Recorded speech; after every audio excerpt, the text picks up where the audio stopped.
শেখ হাসিনাকে ফেরত চাওয়ার অনুরোধের বিষয়ে এই মুহূর্তে ভারতের নতুন করে কিছু বলার নেই বলে জানিয়েছে দেশটির পররাষ্ট্র মন্ত্রণালয়।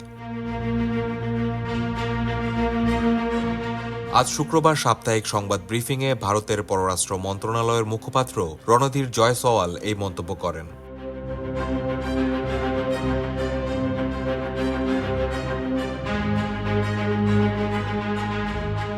হাসিনাকে প্রত্যর্পণে বাংলাদেশের অনুরোধের বিষয়ে ভারতের পক্ষ থেকে কোনো প্রতিক্রিয়া জানানো হয়েছে কিনা জানতে চাইলে জয়সওয়াল বলেন, এক সপ্তাহ আগে আমরা নিশ্চিত করেছিলাম যে আমরা শেখ হাসিনার বিষয়ে বাংলাদেশ সরকারের বার্তা পেয়েছি।